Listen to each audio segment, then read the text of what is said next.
So after ഈ set of investigations, blood ചെയ്തു, ultrasound, CT ഇതെല്ലാം ചെയ്തു, സാറിൻ്റെ അടുത്ത് വന്നിരിക്കുന്നു.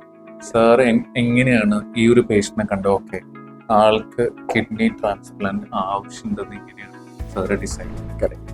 അപ്പോൾ നമ്മൾ ചില പേഷ്യൻസ് ബൈ ദ ടൈം നമ്മൾ ഒറ്റയടിക്ക് നമ്മുടെ അടുത്ത് ആയിരിക്കില്ല വരുന്നത്. ഇവിടെ ഓൾറെഡി സീൻ വേറെ മെഡിക്കൽ ഡോക്ടർ, നെഫ്രോളജിസ്റ്റ് അവരെയൊക്കെ കണ്ടിട്ടായിരിക്കും വരുന്നത്. അപ്പോൾ ദേ മൈറ്റ് അവർ ഓൾറെഡി ചിലപ്പോൾ ഡയാലിസിസ് ചെയ്തുകൊണ്ടിരിക്കുന്ന പേഷ്യൻ്റ് ആയിരിക്കും, ചിലപ്പോൾ 6 മാസമായിട്ട് ഡയാലിസിസ് ചെയ്യുന്ന പേഷ്യൻ്റ് ആയിരിക്കും. അവർക്കൊക്കെ they have no other option.